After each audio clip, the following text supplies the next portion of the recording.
नमस्कार मित्रांनो, कमळी या मालिकेच्या येणाऱ्या पुढील काही भागामध्ये आपल्याला जबरदस्त असा ट्विस्ट इथे पाहायला मिळणार आहे। प्रेक्षकांनो, आता सगळ्यात महत्त्वाची गोष्ट म्हणजेच की जेव्हा मॉलमध्ये कमळी बेशुद्ध पडते, गारठ्यामुळे तिचं अंग पूर्णतः थंड पडलेलं असतं।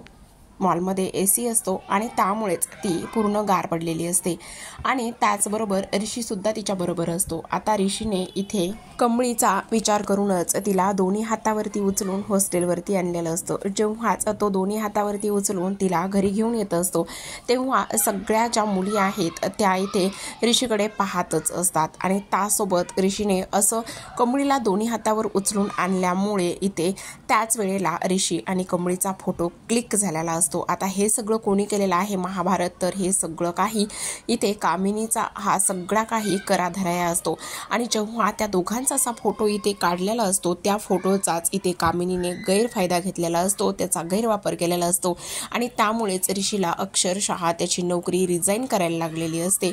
ह्या सगळ्या गोष्टी आपल्याला या ट्विस्टमध्ये जाणून घ्यायच्या। त्याचसोबत आता कमळीला वाईट वाटत असतं की आता ऋषीने रिझाईन केल्यामुळे, फक्त तिच्यामुळेच ऋषीने रिझाईन केला आहे असं तिला वाटत असतं, पण आता ऋषीने कमळी कॉलेजमधून जाऊ नये किंवा कमळीची बदनामी होऊ नये म्हणून ऋषीने इथे रिझाईन केलेलं असतं। या सगळ्या गोष्टी आपल्याला या व्हिडिओमध्ये पाहायच्या असतात। आता प्रेक्षकांनो, सगळ्यात महत्त्वाची गोष्ट म्हणजेच की इथे जेव्हा ऋषी तिला दोन्ही हातावर उचलून घरी घेऊन आलेला असतो आणि घरी घेऊन आल्याच्या नंतर हॉस्टेलमध्ये असलेल्या ज्या मुली आहेत त्या ऋषीकडे पाहतच असतात आणि त्या म्हणत असतात कसलं रोमॅन्टिक आहे ना हे सगळं। आणि त्याचबरोबर इथे कमळी चक्कर येऊन पडली किंवा ती बेशुद्ध झाली म्हणूनच ऋषी सरांनी तिला इथे दोन्ही हातावरती उचलून आणलेला आहे आणि त्यासोबत आपण सुद्धा ह्या सगळ्या गोष्टी करायला हव्यात का, असंच इथे आता ती बोलत असते। आता इकडे दुसऱ्या बाजूला जो ऋषी आहे, ऋषीने आता कमळीला तिथे हॉस्टेलवर आणल्यावर गादीवरती झोपवलेलं असतं आणि तेव्हाच इथे निंगीला सांगितलेलं असतं, निंगी कसल्याही गोष्टीची काळजी करू नकोस। त्याचबरोबर आता माझं डॉक्टरांशी बोलणं झालेलं आहे, कमळीला हा फक्त आणि फक्त इथे एसीमुळे त्रास झालेला आहे आणि एसीमुळे त्रास झालेला असल्या कारणाने इथे ती लवकरच शुद्धीवर येईल आणि त्यामुळे काळजी करण्याची काहीच गरज नाही असं इथे तो बोलत असतो। आणि तेव्हाच आता काही जरी वाटलं, काही जरी कुठल्याही गोष्टीची जर गरज भासली तरी सुद्धा तू इथे मला डायरेक्टली कॉन्टॅक्ट करू शकतेस किंवा इथे मला लगेचच फोन कर वगैरे, ह्या सगळ्या गोष्टी इथे आता तो तिला सांगत असतो। आणि ह्या सगळ्या गोष्टी आता तिला सांगितल्यानंतर निंगी म्हणत असते, हो सर, पण मला खूप जास्त काळजी वाटते, कमळी ठीक तर होणार आहे ना। तेव्हाच ऋषी म्हणत असतो, हो ती ठीक होणारच आहे, तिला काहीही झालेलं नाहीये आणि त्याचबरोबर काळजी करण्यासारखं कुठलंही कारण नाहीये, त्यामुळे तू उगाचच काळजी अजिबातच करू नकोस, ह्या सगळ्या गोष्टी व्यवस्थित होतील असंच इथे तो तिला बोलत असतो। आता इकडे दुसऱ्या बाजूला मात्र जी काही अनिका आहे, अनिकाच्या घरी खूपच वातावरण तापलेलं असतं, कारण ज्या गोष्टी या पद्धतीने झालेल्या असतात, म्हणजेच आता अनिका घरी गेलेली असते। अनिका घरी गेल्याच्या नंतर तिची खूप जास्त इथे अदळापट सुरू असते। त्या ऋषीने माझ्याकडे साधं ढुंकून बघितलं नाही, हे केलं नाही, ते केलं नाही, त्याचबरोबर तो कमळीसोबत, त्या गावछापसोबत तो कसा राहू शकतो, कशा ह्या सगळ्या गोष्टी करू शकतो, असं इथे ती बोलत असते। आणि तिने ह्या सगळ्या गोष्टी बोलत असताना आता कामिनी म्हणत असते, आतापर्यंत तू डावपेच केलेले आहेस, पण आता मी माझ्या पद्धतीने हँडल करेल, त्यामुळे तू अजिबात काळजी करू नकोस आणि जे काही करायचं आहे ना ती माझ्या पद्धतीने इथे मी करेल असं कामिनीने सांगितलेलं असतं। आणि त्यामुळे अनिकाला असं वाटत की ठीक आहे, असू दे, तिला जरी तिचं स्वप्न पूर्ण करण्यासाठी ती इथे आलेली असली तरी सुद्धा आता आजी माझ्या बाजूने आहे, त्यामुळे काहीच इथे हरकत नाही किंवा कुठल्याच गोष्टीची काळजी सुद्धा नाही। त्यामुळेच आता कामिनी म्हणत असते, तुला काय वाटतं ऋषी एवढ्या सहजासहजी तिचा होईल का आणि मी तिला एवढ्या सहजासहजी त्याचा होऊ देईल का, असं होणं शक्यच नाही। काही जरी झालं तरी सुद्धा ऋषी फक्त आणि फक्त इथे तुझाच आहे, फक्त आणि फक्त इथे माझ्या नातीचाच आहे, समजलं। त्यामुळे आता इथून पुढे जो काही प्लॅन करायचा आहे तो मीच करणार आहे। आणि त्याचसोबत रागिनी म्हणत असते, हे बघ अनु, तू अजिबात काळजी करू नकोस, तू जरा रिलॅक्स राहा, एवढी काळजी करण्याची आणि एवढं टेन्शन घेण्याची तुला काही गरज नाहीये, असंच इथे आता ती तिला समजावण्याचं काम करत असते, असंच तिला ती इथे बोलण्याचं काम सुद्धा करत असते। त्याचबरोबर आता अनिका तर एवढी भडकलेली असते की तिला ह्या सगळ्या गोष्टी अजिबातच सहन होत नसतात। तिचं असं म्हणणं असतं की नाही, काही जरी झालं तरी सुद्धा इथे ह्या सगळ्या गोष्टी अशा पद्धतीने झालेल्या असल्या कारणाने आता इथे कामिनी थोड्याशा विचारामध्ये गुंतलेली असते. ती विचार करत असते की नाही, ह्या सगळ्या गोष्टींना कुठेतरी आळा घातलाच पाहिजे, ह्या सगळ्या गोष्टी कुठेतरी थांबवल्याच पाहिजे. त्या पोरीचं नशीब इथे माझ्या अनिकापेक्षा एवढं तर वरचढ नक्कीच नाहीये, असंच इथे ती बोलत असते. काही जरी झालं तरी सुद्धा इथे माझी अनिका जी आहे, ज्या पद्धतीने आहे त्याच पद्धतीने इथे सगळं काही होणार आहे. आणि त्या मुलीचं नशीब इथे माझ्या अनिकाच्या आड येणार आहे का, ती मुलगी माझ्या अनिकाच्या आड येणार आहे का, असं मी मुळात होऊच देणार नाही. ह्या सगळ्या गोष्टी इथे आता ती बोलत असते. इथे रागिनी मात्र अगदीच अशांतपणे बसलेली असते. तिला सुद्धा थोडीशी काळजी वाटत असते. आणि त्याचसोबत एवढं सगळं काही होत असताना जर आपण शांत बसलोत आणि त्याचबरोबर अनिकाचं चिडणं अगदीच साहजिक आहे, कारण आता कशा पद्धतीने ह्या गोष्टी झाल्या होत्या. आणि त्याचसोबत सगळ्यात महत्त्वाचं म्हणजेच की जो ऋषी रात्रभर त्या मॉलमध्ये होता, आपण आता जरी अनिकाला समजावून सांगितलं असलं तरी सुद्धा हे करणं गरजेचंच आहे. इकडे मात्र दुसऱ्या बाजूला आता नयनतारा खूपच जास्त चिडलेली असते आणि नयनताराला इथे ऋषीशी बोलायचं असतं. त्याही अगोदर इकडे सायबा हा ऋषी सोबत गेलेला असतो आणि ऋषीला त्यांनी सांगितलेलं असतं की रात्री जो काही प्रकार इथे झालेला आहे तो फक्त आणि फक्त इथे माझ्यामुळे झालेला आहे आणि मी इथे तुम्हा दोघांना त्या शटरमध्ये एकांत मिळावा, एकत्र वेळ मिळावा म्हणून मी त्या शटरमध्ये तुम्हा दोघांना बंद केलं होतं. आणि तेव्हाच इथे ऋषी मात्र खूपच जास्त खुश होतो, त्याला प्रचंड आनंद होत असतो. तो म्हणत असतो की अच्छा, कधी नव्हते तू एवढं चांगलं काम केलेलं आहेस आणि कधी नव्हतं तू एवढं सगळं माझ्यासाठी केलेलं आहेस, त्यामुळे खरंच मी खूप हॅपी आहे. पण आता मात्र तेवढ्यातच इथे त्यांची एक मोलकरीण त्याला ऋषीला बाहेर बोलवायला आलेली असते. आता नयनतारा म्हणत असते की मला अजिबातच काल जी गोष्ट झालेली आहे ती अजिबातच आवडलेली नाहीये. तेव्हाच तो म्हणत असतो असं काय करतेस, तो फक्त आणि फक्त एक ॲक्सिडेंट होता आणि त्यामुळे तो ॲक्सिडेंट म्हणूनच तू विसरून जा. त्यावरच आता हे बघ, नयनतारा म्हणत असते की मला मुळातच तुझं ते तिथे ऑफिस त्या कॉलेजमध्ये काम करणं वगैरे ह्या गोष्टी अजिबातच मान्य नाहीयेत. आणि तेव्हाच ऋषी म्हणत असतो आई, आणि त्याचबरोबर तू त्या मुलीच्या ह्याच्यावरती जाऊ नकोस. आणि जरी ती गरीब असली, जरी ह्या सगळ्या गोष्टी होत असल्या तरी सुद्धा ती स्वाभिमानी आहे, हुशार आहे आणि त्याचबरोबर इथे अगदीच खरे निरागसपणा आहे तिच्यामध्ये. त्यामुळे मला असं वाटतंय की तिच्यासोबत जे नाही ते गैरसमज इथे करून घ्यायला नको, असं इथे ऋषी समजावत असतो. त्यावरच आता इथे नयनतारा म्हणत असते एक तर तुझ्या भावाने इथे लो स्टेटसच्या मुलीसोबत लग्न केलेलं आहे आणि त्यामुळे मला असं वाटतंय की तू तरी आता ह्या सगळ्या गोष्टीचा विचार करावास. आणि त्याचसोबत आपल्या स्टेटसला धक्का बसेल, आपल्या स्टेटसचे इथे काही बदनामी होईल, तू असं काहीच करणार नाहीयेस. आणि त्याचबरोबर इथे तू तुझ्या दादाबरोबर सुद्धा आपला बिझनेस इथे जॉईन करू शकतोस, तुला ती 3rd क्लास नोकरी सुद्धा करण्याची काही गरज नाही, असं सांगितल्यानंतर आता मात्र इथे ऋषी म्हणत असतो हे बघ आई प्लीज, मी असं कसंही आणि काहीही वागणार नाहीये. आता इकडे ऋषी त्याच्यावरून कॉलेजमध्ये आलेला असतो. कॉलेजमध्ये आल्याबरोबरच कमळी आणि निंगी त्याला भेटतात. कमळी आणि निंगी त्याला भेटल्यानंतर निंगी थोडीशी अवघडल्यागत असते, कारण काल ज्या पद्धतीने ऋषी तिच्यासोबत वागलेला आहे ते सगळं काही तिला आठवत असतं. कशा पद्धतीने तिला हसवण्यासाठी तो जोकर झाला होता, त्याचबरोबर इथे ती बेशुद्ध असताना एक माणुसकी म्हणून इथे त्यानं सगळं काही तिच्यासाठी केलेलं असतं, त्यामुळे ती थोडीशी अवघडल्यासारखी असते. आता इथे ऋषी तिला म्हणत असतो काय झालं कमळी, तो ठीक तर आहेस ना, सगळं काही ओके तर आहे ना. त्यावर कमळी म्हणत असते हो सर, सगळं ठीक आहे आणि गुड मॉर्निंग असं विश केल्यानंतर आता कमळी आणि निंगी तिथून कॉलेजमध्ये जायला निघालेले असतात. तेवढ्यातच निंगी म्हणत असते पण काय सर, त्याचबरोबर सगळ्यात महत्त्वाची गोष्ट म्हणजेच की काल तुम्ही एवढं सगळं केलं त्यासाठी अगदी मनापासून धन्यवाद बरं का आणि थँक्यू बरं का. तेवढ्यातच आता इथे ऋषी म्हणत असतो हे बघा, मला धन्यवाद आणि थँक्यू म्हणायची काहीच गरज नाही, मी एक हे सगळं काही एक कर्तव्य म्हणून केलेलं आहे आणि त्यासोबतच तुम्ही माझ्या विद्यार्थिनी आहेत, मग तुमच्यासाठी एवढं सगळं केलं तर काय फरक पडतो, असाच इथे तो बोलत असतो. आता ह्या सगळ्या गोष्टी ते बोलल्याच्या नंतर इकडे दुसऱ्या बाजूला जेव्हाच त्या कॉलेजमध्ये येतात आणि कॉलेजमध्ये आल्याच्या नंतर वातावरण खूपच वेगळ्या लेवलला जाऊन पोहोचलेलं असतं, कारण इथे जेव्हा त्या कॉलेजमध्ये येतात तेव्हा इथे सगळ्यांच्या हातामध्ये पेपर्स असतात, पॉम्पलेट असतात खरं तर, आणि त्या पॉम्पलेटला पाहूनच ती लोक इथे हसत असतात. आणि कमळी आणि निंगी बघितल्यानंतर तर खूपच जोराजोरामध्ये हसत असतात आणि खूप काही इथे ती लिमिट क्रॉस करून वाक्य बोलत असतात. एवढ्या मोठ्या सरांना फसवलं, त्याचबरोबर गावाकडून आलेली आहे आणि गावाकडून येऊन सुद्धा एवढ्या मोठ्या इथे प्रोफेसरसोबतच एवढं सगळं अफेअर वगैरे किंवा लफडं वगैरे ह्या सगळ्या गोष्टी इथे ते मुद्दामूनच बोलत असतात. आणि ह्या सगळ्या गोष्टी इथे बोलल्याच्या नंतर आता इथे मात्र कमळी आणि निंगी हे सगळं काही पाहत असतात आणि त्याचबरोबर ह्या सगळ्या गोष्टी अशा पद्धतीने होतात हे मात्र त्यांना अजिबातच इथे सहन होत नसतं. त्याचबरोबर इथे कसले पॉम्पलेट्स आहेत, कसलं काय आहे या गोष्टीचा ते विचार करत असतात. आणि तेव्हाच इथे तिच्या हातामध्ये एक पॉम्पलेट येतं आणि तिच्या हातामध्ये एक पॉम्पलेट आल्याच्या नंतर ती पाहते तर बापरे, त्याच्यावरती तर इथे ऋषी आणि तिचा फोटो असतो. ऋषीने जेव्हा तिला इथे उचलून घेतलेलं असतं आणि ऋषीने उचलून घेतल्याच्या नंतर तो फोटो इथे छापलेला असतो आणि तो फोटो छापल्याच्या नंतर इथे असं लिहिलेलं असतं की गाव की छोरीने शहरी बाबू को पटाया असं लिहिलेलं असतं. आणि तेव्हा हे सगळं काही ती पाहते आणि हे सगळं काही पाहिल्याच्या नंतर तिला तर खूप मोठा धक्का इथे बसतो. तेवढ्यातच वरून अनिका आलेली असते. अनिकासोबत तिचा ग्रुप असतो आणि तिच्या हातामध्ये सुद्धा खूप सारे पॉम्पलेट्स इथे असतात आणि खूप सारे पॉम्पलेट्स इथे असल्या कारणाने इथे लगेचच आता अनिका ते सगळे पॉम्पलेट जे आहेत ते इथे कमळीच्या अंगावर वरूनच फेकून देण्याचं काम करत असते. आणि जेव्हाच कमळी हे सगळे काही पॉम्पलेट्स तिच्या अंगावर पडतात तेव्हा तिला खूप मोठा धक्का बसतो. ती अगदीच रडतच इथे हॉस्टेलवरती पळून जाण्याचं काम करत असते. इकडे निंगी मात्र तिला समजावण्याचं काम करत असते, आवाज देत असते. ती म्हणत असते, हे बघ कमळे, तू अजिबात असं करू नकोस, त्याचबरोबर तू अशी का करत आहेस, तू जाऊ नकोस, प्लीज थांब तू जरा, अशी पळू नकोस. ह्या सगळ्या गोष्टी इथे ती तिला बोलत असते, समजावून सांगत असते. पण इथे मात्र कमळी कसलंच ऐकत नसते आणि तिला धावतच ती तिथून पळून जाण्याचं काम करत असते. आता इथे कमळी जी आहे ती तर हॉस्टेलवरती जाऊन पोहोचलेली असते. कमळी हॉस्टेलवर जाऊन पोहोचल्याच्या नंतर निंगी सुद्धा तिला समजवण्यासाठी तिच्या मागे मागे जात असते. आता कमळी घरामध्ये म्हणजेच हॉस्टेलच्या रूममध्ये जाते आणि तिथे गेल्याच्या नंतर खूपच रडायला ती इथे सुरुवात करत असते.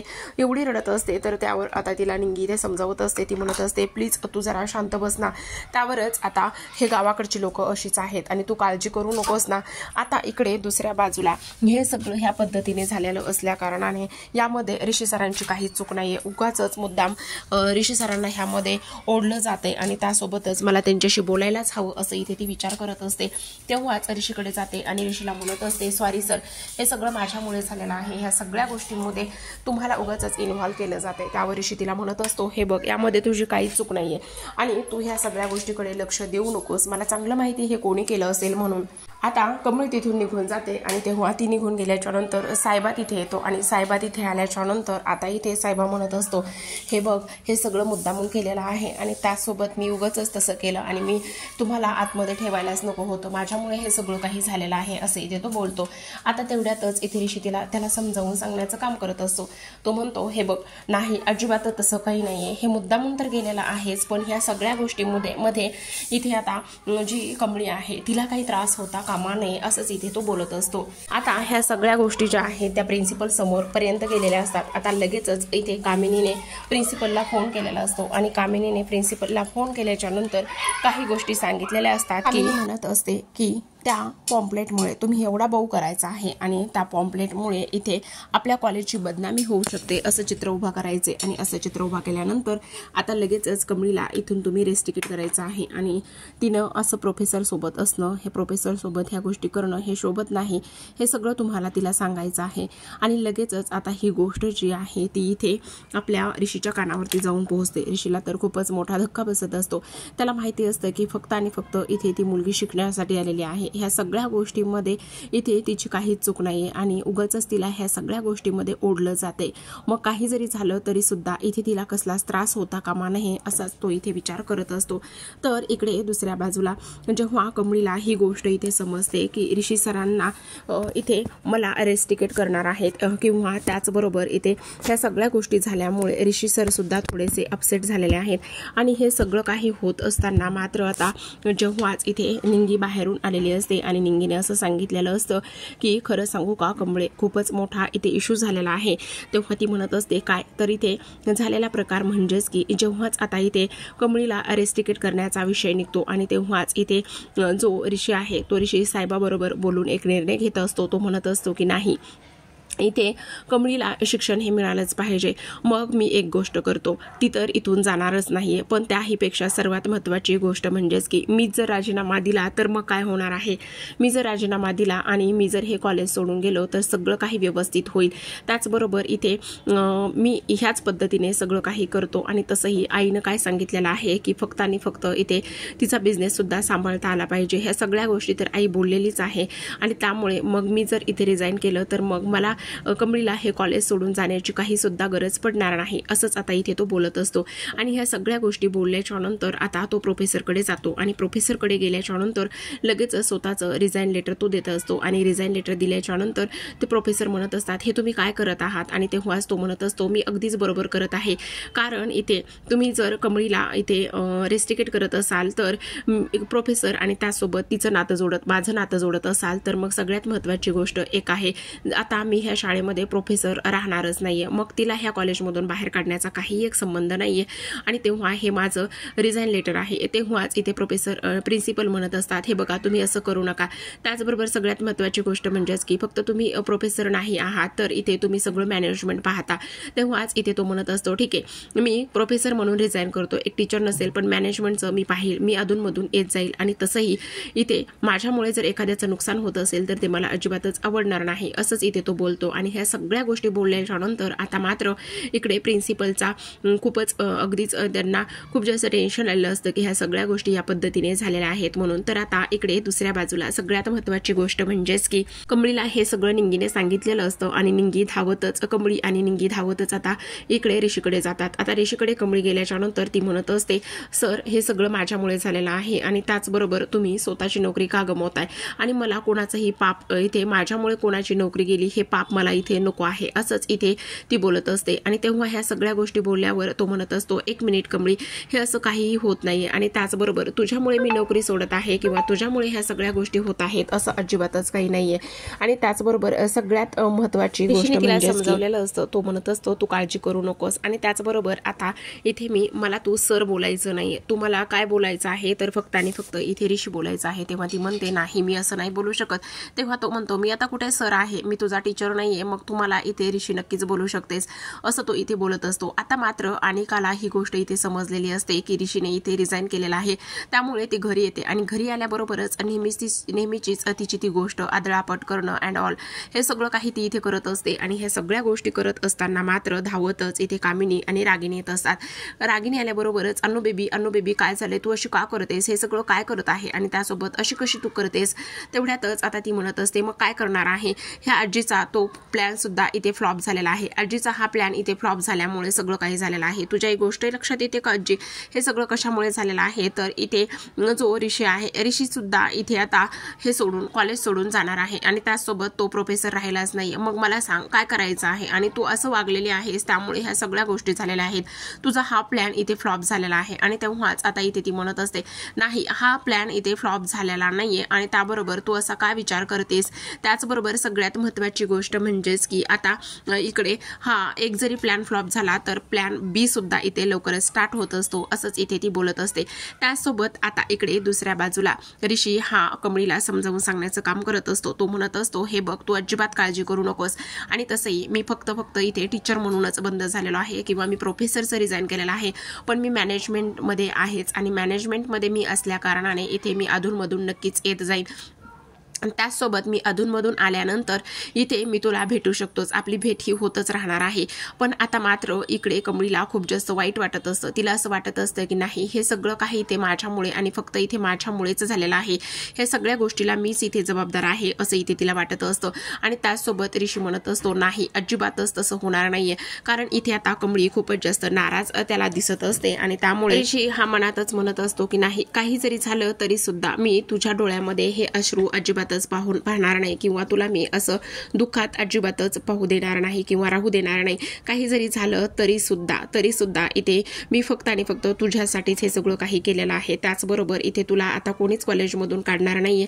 त्यासोबत तो आणखी एक गोष्ट बोलत असतो, हे बघ ह्या अशा छोट्या मोठ्या गोष्टी इथे होतच राहतात, त्यामुळे ह्या सगळ्या गोष्टींकडे तू अजिबात लक्ष देणार नाही आहेस आणि जोमाने अभ्यास करणार आहेस आणि त्याचबरोबर तुला स्वप्न सुद्धा पूर्ण करायचं आहे असं ऋषी कमळीला बोलत असतो। आणि त्याचसोबत आता इकडे मात्र ऋषी ह्या सगळ्या गोष्टी केल्यामुळे कमळीला खूप मोठा धक्का सुद्धा बसलेला असतो। पण प्रेक्षकांनो आता हे पाहणं खूपच इंटरेस्टिंग असणार आहे, ऋषीने ह्या सगळ्या गोष्टी केल्या आहेत पण आता कमळीच्या मनामध्ये ऋषीबद्दल काय आहे। आता ऋषी तर इथे फुल आता कमळीच्या प्रेमात पडलेला असतो, तसं त्याने साहेबाला सुद्धा ह्या सगळ्या गोष्टी सांगितलेल्या असतात आणि त्याचसोबत इथे तो हेही बोललेला असतो की नाही काही जरी झालं तरी सुद्धा कमळे मी तुझ्या डोळ्यामध्ये हे अश्रू त्याचबरोबर हे डोळ्यामध्ये अगदीच दुःख मी पाहू शकत नाही, तुझ्या आनंदासाठी मी काहीही करू शकतो असं आता ऋषीने पाहिलेलं असतं, बोललेलं असतं.